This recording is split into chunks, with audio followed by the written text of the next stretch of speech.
India Legal presents Courts Roundup.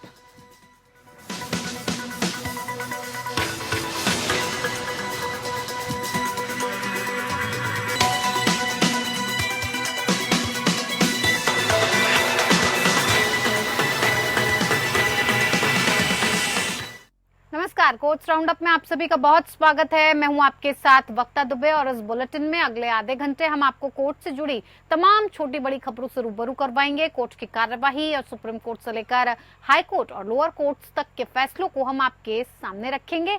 तो चलिए शुरू करते हैं courts roundup. India Legal presents Courts Roundup.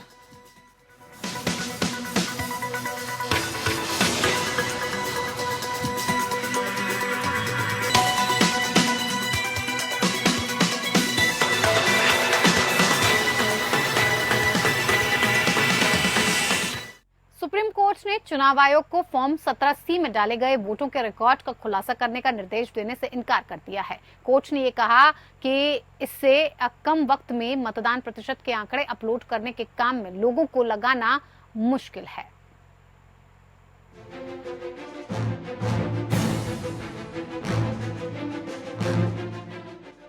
Supreme court ने निर्वाचन आयोग को लोकसभा चुनाव के दौरान मतदान प्रतिशत के आंकड़े उसकी वेबसाइट पर अपलोड करने के संबंध में कोई निर्देश देने से मना कर दिया है। चुनाव खत्म होने के बाद 48 घंटे के भीतर वोटिंग का डेटा सार्वजनिक किए जाने की मांग के मामले में सुनवाई हुई। जस्टिस दीपांकर दत्ता की अध्यक्षता वाली बेंच में एडीआर और महुआ मोइत्रा की तरफ से दाखिल की गई इस याचिका का चुनाव आयोग ने विरोध करते हुए कहा कि याचिकाकर्ताओं पर भारी जुर्माना लगाया जाए। चुनाव आयोग की ओर से वरिष्ठ वकील मनिंदर सिंह ने कहा, ये कानून की प्रक्रिया के दुरुपयोग का केस है। एक तरफ चुनाव चल रहे हैं और दूसरी तरफ इस तरह की अर्जी बार बार दाखिल कर रहे हैं। चुनाव आयोग की तरफ से मनिंदर सिंह ने कहा कि लोकसभा चुनाव के दौरान लगातार आयोग को बदनाम करने का प्रयास किया जा रहा है। उन्होंने कहा कि इस तरह का रवैया हमेशा चुनाव की शुचिता पर सवालिया निशान लगाकर जनहित को नुकसान पहुंचा रहा है। मनिंदर सिंह ने कहा कि महज आशंकाओं के आधार पर फर्जी आरोप लगाए जा रहे हैं, जबकि सुप्रीम कोर्ट ने हाल ही में दिए अपने फैसले में तमाम पहलू स्पष्ट कर दिए थे। चुनाव आयोग की ओर से कहा गया कि फॉर्म 17C को स्ट्रॉन्ग रूम में रखा जाता है। आरोप लगाया गया है कि फाइनल डेटा में 5 से 6% का फर्क है। ये आरोप पूरी तरह से गलत है। कोर्ट ने सुनवाई के दौरान इस अर्जी की टाइमिंग पर सवाल खड़े करते हुए एडीआर के लिए पेश वकील दुष्यंत दवे से पूछा कि चुनाव प्रक्रिया शुरू होने के बाद ये याचिका सुप्रीम कोर्ट में दायर क्यों की गई? आपने ये याचिका सही समय और उचित मांग के साथ दायर नहीं की है। जस्टिस दीपांकर दत्ता ने कहा, इस चरण में हम अंतरिम राहत देने के इच्छुक नहीं हैं। हालांकि कोर्ट ने इस अर्जी को लंबित रखते हुए मुख्य मामले की सुनवाई के लिए जोर दिया और इससे जुड़ी अन्य अर्जी को उचित बेंच के पास सुनवाई के लिए भेज दिया। सुप्रीम कोर्ट ने कहा, लोकसभा चुनाव को लेकर 5 चरण हो चुके हैं, 2 चरण बचे हुए हैं। ऐसे में निर्वाचन आयोग के लिए वेबसाइट पर मतदान प्रतिशत के आंकड़े अपलोड करने के काम में लोगों को लगाना मुश्किल है। जस्टिस दीपांकर दत्ता और जस्टिस सतीश चंद्र शर्मा की अवकाशकालीन पीठ ने एसोसिएशन फॉर डेमोक्रेटिक रिफॉर्म्स की उस याचिका को खारिज कर दिया, जिसमें चुनाव आयोग को लोकसभा के प्रत्येक चरण के मतदान के समापन के 48 घंटे के भीतर वेबसाइट पर मतदान केंद्र वार आंकड़े अपलोड करने का निर्देश देने की मांग की गई थी। एडीआर की याचिका का विरोध करते हुए चुनाव आयोग ने कहा, इससे भ्रम पैदा होगा। वोटिंग खत्म होने के बाद 48 घंटे के भीतर वोटिंग का डाटा सार्वजनिक किए जाने की मांग वाली अर्जी पर सुप्रीम कोर्ट ने फिलहाल किसी भी तरह का आदेश जारी करने से इनकार कर दिया। Bureau report, APN.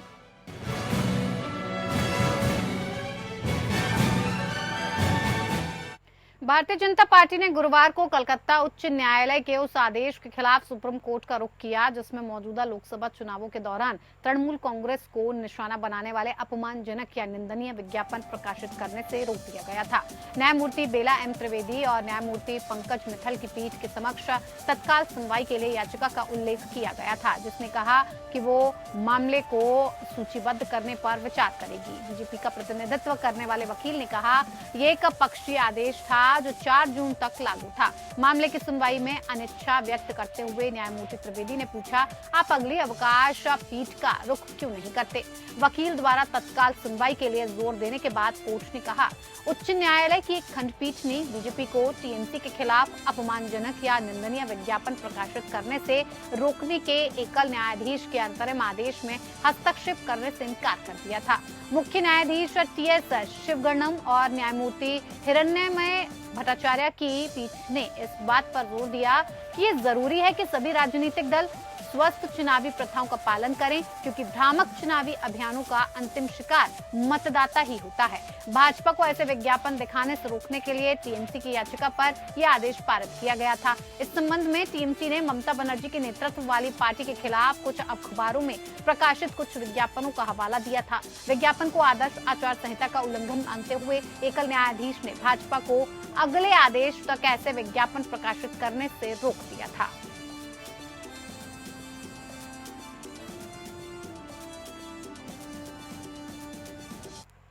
इधर मणिपुर में हुए हिंसा के कारण विस्थापित लोगों की संपत्तियों की रक्षा करने में विफल रहने के लिए मणिपुर सरकार और अधिकारियों के खिलाफ अवमानना का मुकदमा चलाने की मांग वाली अर्जी को सुप्रीम कोर्ट ने खारिज कर दिया है। जस्टिस बेला एम त्रिवेदी की अगुवाई में बेंच ने ये कहा कि याचिका सुनवाई योग्य नहीं है, क्योंकि सभी कदम उठाए जा रहे हैं। कोर्ट ने कहा कि याचिकाकर्ता ये नहीं बता पाए कि विस्थापितों की संपत्ति पर किसने अतिक्रमण किया है।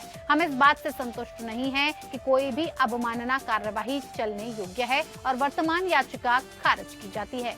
जस्टिस त्रिवेदी ने ये भी पूछा कि ये कोर्ट की अवमानना का मामला कैसे बनता है। कोर्ट ने कहा कि सचिवों के खिलाफ अवमानना कैसे जारी की जा सकती है। हम सचिव के खिलाफ नोटिस जारी कर सकते हैं। यदि वो ऐसा करने में विफल रहते हैं तो ये अवमानना नहीं होगी, बल्कि ये आदेश का अनुपालन नहीं करने को मामला होगा। यहाँ अतिक्रमण करने वाले अवमानना के जिम्मेदार हैं। वहीं याचिकाकर्ता के वकील ने ये कहा कि मणिपुर में एक विस्थापित हूँ, इस अदालत के आदेशों का पालन नहीं किया गया है। उन्होंने घरों पर कब्जा कर लिया है और संगठनों का नाम रख दिया है और सभी संपत्तियां इम्फाल में हैं। वो पुलिस की मौजूदगी में संपत्तियों पर कब्जा कर रहे हैं। वो मेरे घरों से सामान ले जा रहे हैं।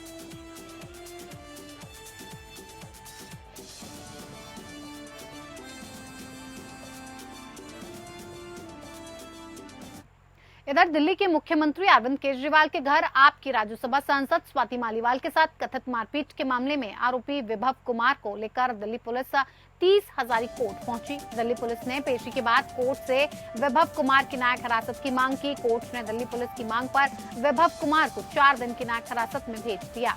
अब विभव को 28 मई को पेश किया जाएगा। हालांकि दिल्ली पुलिस ने पेशी के बाद कोर्ट से 4 दिनों की न्यायिक हिरासत की मांग करते हुए कहा कि अधिकतम 14 दिन की न्यायिक हिरासत होती है, लेकिन हम केवल 4 दिन की न्यायिक हिरासत की ही मांग कर रहे हैं। हालांकि दिल्ली पुलिस ने पेशी के बाद कोर्ट से 4 दिनों की न्यायिक हिरासत की मांग करते हुए कहा कि अधिकतम 14 दिन की न्यायिक हिरासत होती है, लेकिन हमने सिर्फ 4 दिन मांगे हैं। वहीं विभव के वकील ने किसी भी तरह की रिमांड का विरोध किया और कहा 14 दिन की रिमांड क्यों नहीं मांगी। विभव के वकील ने कहा न्यायिक हिरासत या पुलिस हिरासत दोनों ही आरोपी की स्वतंत्रता को प्रभावित करते हैं। किसी भी चीज की मांग उचित होनी चाहिए। पुलिस के वकील ने कहा ये जांच एजेंसी के ऊपर है कि वो कितने दिन की रिमांड मांगे। दिल्ली पुलिस ने कोर्ट को बताया कि अदालत के निर्देशों के अनुसार हमने परिवार के सदस्यों और वकील को विभव से मिलने की अनुमति दी थी। दूसरी तरफ विभव के वकील ने अर्जी दाखिल कर सीसीटीवी फुटेज और डीवीआर को संरक्षित करने की मांग करते हुए कहा कि दिल्ली पुलिस डीवीआर लेकर गई है, बाद में वो कह सकते हैं कि वो खाली है, इसीलिए सीसीटीवी और डीवीआर को संरक्षित कर कोर्ट में तत्काल पेश किया जाए। इस याचिका पर दिल्ली पुलिस ने विभव की ओर से दाखिल याचिका का विरोध करते हुए याचिका को खारिज करने की मांग करते हुए कहा अभी ट्रायल का सेट नहीं है, ऐसे में इस तरह की मांग नहीं की जा सकती है।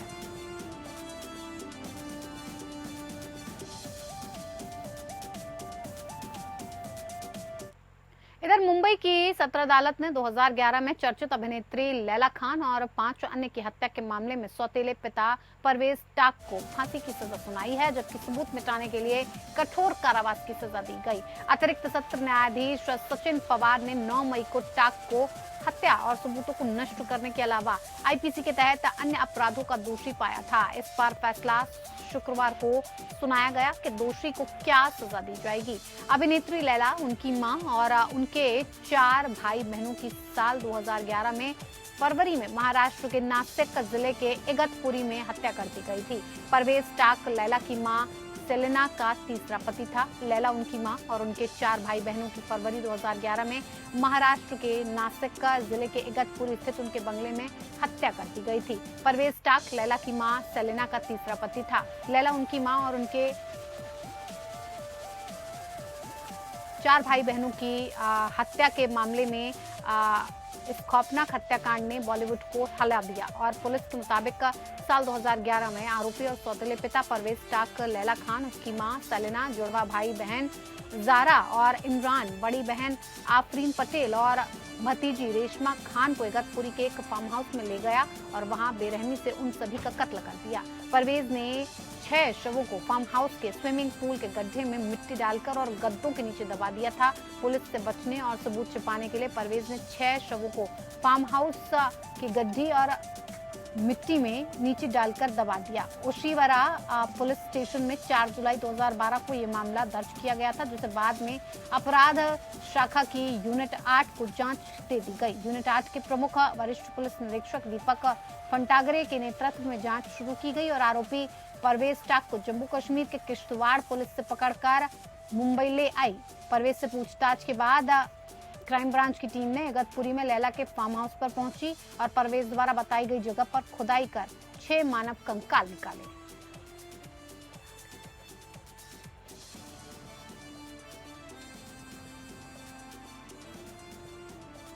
कलकत्ता हाईकोर्ट ने पश्चिम बंगाल पुलिस को बीजेपी नेता प्रतिपक्ष शुवेंदु अधिकारी के आवास सह कार्यालय में कथित तौर पर मिली हथियार और बड़ी मात्रा में नकदी की शिकायतों की जांच करने से रोक दिया, जो उनके निजी सचिव के नाम पर थी। जस्टिस अमृता सिन्हा की एकल पीठ ने समन्वय पीठ के आदेश के आधार पर पुलिस की जांच पर 17 जून तक रोक लगा दी, जिसमें निर्देश दिया गया कि राज्य पुलिस को वर्तमान मामलों के संबंध में अधिकारी के खिलाफ कठोर कदम उठाने से पहले अदालत की अनुमति लेनी होगी। कोर्ट ने ये कहा कि चूंकि चुनाव होने हैं, इसीलिए गर्मी की छुट्टियों के बाद कोर्ट दोबारा खुलने तक पुलिस की जांच पर रोक लगाई जा सकती है। याचिकाकर्ता के वकील ने तर्क दिया कि वर्तमान मामले में अधिकारी को हाईकोर्ट द्वारा सुरक्षा दी गई और अदालत के आदेश को दरकिनार करने के लिए पुलिस उनके निजी सचिव की संपत्ति को निशाना बना रही थी, जिसे याचिकाकर्ता अपने कार्यालय के रूप में उपयोग कर रहा था। इसमें कहा गया था कि मौजूदा लोकसभा चुनाव को प्रभावित करने के लिए याचिकाकर्ता को निशाना बनाया जा रहा है।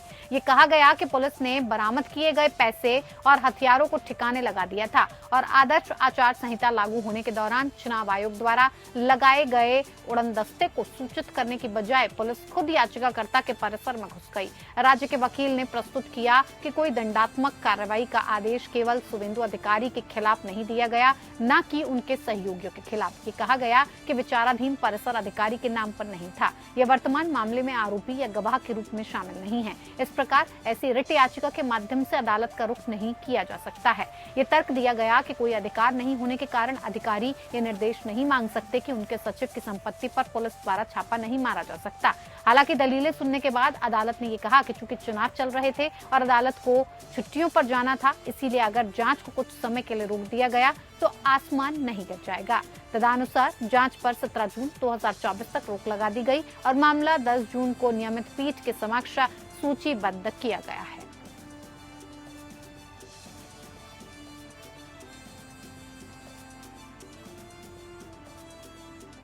इधर मणिपुर उच्च न्यायालय ने हाल ही में ये खुलासा किया कि उसने एक सेवा मामले में शोध करने के लिए चैट जीपीटी का उपयोग किया। न्यायमूर्ति ए गुणेश्वर शर्मा ने यह कहा कि उन्होंने ग्राम रक्षा बल के एक कर्मी के सेवा से हटाने को रद्द करने में सहायता के लिए कृत्रिम बुद्धिमत्ता या एआई उपकरण का इस्तेमाल किया।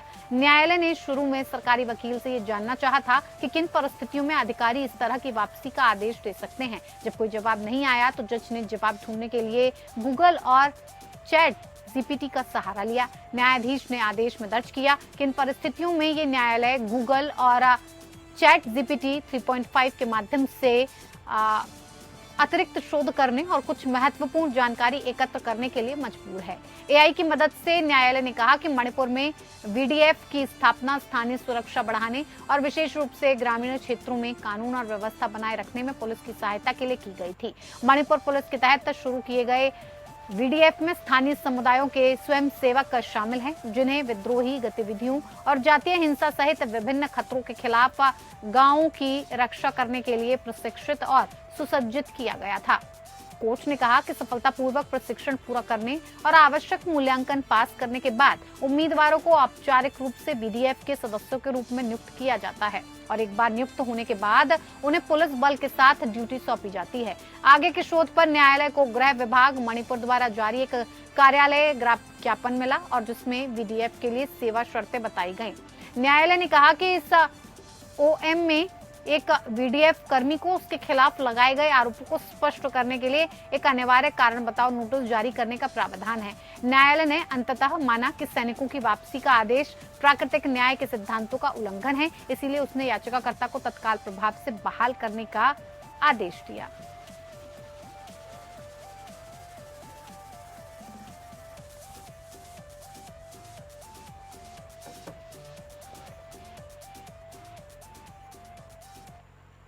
समाजवादी पार्टी के वरिष्ठ नेता और यूपी के पूर्व कैबिनेट मंत्री आजम खान और परिवार के लिए राहत की खबर है। इलाहाबाद हाईकोर्ट ने आजम खान को मिली 7 साल की सजा पर रोक लगाई है। हालांकि कोर्ट ने पत्नी तंजीन फातिमा और बेटे अब्दुल्ला आजम की सजाओं पर रोक नहीं लगाई है। पत्नी और बेटे की सजा पर रोक लगाने वाली अर्जियों को मंजूर नहीं किया है। हालांकि कोर्ट ने आजम खान की पत्नी तंजीन फातिमा और बेटे अब्दुल्ला आजम तीनों की जमानत मंजूर कर ली है।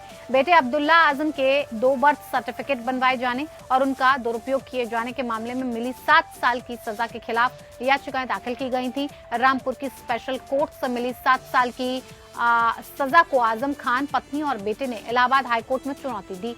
अब हाईकोर्ट ने अपने फैसले में आजम खान को राहत दी है, आजम की सजा पर रोक लगा दी है और जमानत भी दे दी है। पत्नी और बेटे को जमानत तो दे दी, लेकिन सजा पर रोक नहीं लगाई गई। रामपुर की स्पेशल कोर्ट ने 18 अक्टूबर 2023 को तीनों को 7 साल की सजा सुनाई थी और 50-50 हजार रुपए का जुर्माना भी लगाया था। जस्टिस संजय कुमार सिंह की सिंगल बेंच ने फैसला सुनाया है। तीनों याचिकाओं पर सुनवाई पूरी होने के बाद कोर्ट ने 14 मई को अपना जजमेंट रिजर्व कर लिया था। जजमेंट तीनों के रिवीजन फाइल हुए थे यहाँ पर, अब्दुल्ला आजम खां और तंजीन फातिमा का। उस पर सुनवाई चल रही थी काफ़ी समय से। आज फैसला हुआ है। उस फैसले में तीनों को बेल दे दी गई है और आजम खां का कन्विक्शन स्टे किया है। तंजीन फातिमा और अब्दुल्ला का कन्विक्शन रिजेक्ट कर दिया है। सर, जैसे कि आप बता रहे हैं कि खाली स्टे हुआ आजम खान साहब का और दोनों का जो है रिजेक्ट हुआ, तो ये सब क्या माना जाए? मतलब थोड़ा सा ये थोड़ी सी कंफ्यूजन है कि क्या इन राहत मारी जाए कि नहीं, ये राहत नहीं मानी जाएगी क्योंकि अभी तो रिवीजन पेंडिंग है, तो सजा तो बरकरार ही है अभी और इस पर सुनवाई होगी कि सजा चलेगी नहीं चलेगी या केस सही है या गलत है। ये तो रिवीजन के डिसाइड होने पे पता चलेगा। इस जजमेंट के बाद ये माना जाए कि आजम खान साहब के लिए ये बाहर आने का रास्ता साफ है? नहीं, अभी तो बाहर नहीं आ पाएंगे क्योंकि और अन्य मामले चल रहे हैं जिसमें सजा हो चुकी है, तो जब तक बाहर तो नहीं आ पाएंगे। लेकिन यह है कि एक इसमें बेल इधर कंपनी द्वारा कथित रूप से भ्रामक विज्ञापन प्रकाशित करने के संबंध में पतंजलि आयुर्वेद के सह संस्थापक बाबा रामदेव और आचार्य बालकृष्ण के खिलाफ केरल की एक अदालत में आपराधिक मामला दायर किया गया है। कोझिकोड में न्यायिक प्रथम श्रेणी मजिस्ट्रेट अदालत 3 जून को मामले की सुनवाई करेगी, जब दोनों आरोपियों के व्यक्तिगत रूप से उपस्थित होने की संभावना है। हाल ही में सुप्रीम कोर्ट ने भी भ्रामक विज्ञापनों के लिए पतंजलि आयुर्वेद के खिलाफ शुरू की गई अदालती अवमानना की कार्यवाही में उन्हें व्यक्तिगत रूप से उपस्थित होने का आदेश दिया था। पतंजलि उत्पादों का विपणन और बिक्री करने वाली दिव्य फार्मेसी के खिलाफ इस साल अप्रैल में ड्रग्स इंस्पेक्टर ने मामला दर्ज किया है। ये ड्रग्स एंड मैजिक रेमेडीज आपत्तिजनक विज्ञापन अधिनियम 1954 की धारा 3B और 3D के तहत दायर किया गया था, जो कुछ बीमारियों और विकारों के इलाज के लिए कुछ दवाओं के विज्ञापन पर रोक लगाता है। धारा 3B विज्ञापनों में किसी भी दवा का जिक्र करने से रोकती है, जो सुझाव देती है कि इसका उपयोग यौन आनंद के लिए मनुष्य की क्षमता को बनाए रखने या सुधारने के लिए किया जा सकता है। धारा 3D विज्ञापनों को किसी भी दवा का संदर्भ देने से रोकती है, जो सुझाव देती है कि इसका उपयोग अनुसूची में निर्दिष्ट किसी भी बीमारी, विकार या स्थिति या किसी अन्य बीमारी, विकार के निदान, इलाज, शमन, उपचार या रोकथाम के लिए किया जा सकता है। यह शर्त जो अधिनियम के तहत बनाए गए नियमों में निर्दिष्ट की जा सकती है। पतंजलि आयुर्वेद और इसके संस्थापक हाल ही में अपने उत्पादों के बारे में भ्रामक विज्ञापन प्रकाशित करने के लिए सुर्खियों में रहे हैं। इंडियन मेडिकल एसोसिएशन (IMA) ने आधुनिक चिकित्सा को अपमानित करने वाले भ्रामक विज्ञापनों को लेकर पतंजलि आयुर्वेद के खिलाफ सुप्रीम कोर्ट में याचिका दायर की थी।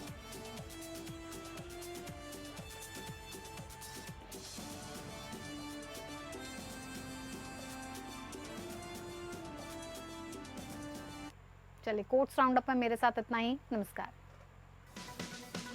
India Legal presents Courts Roundup.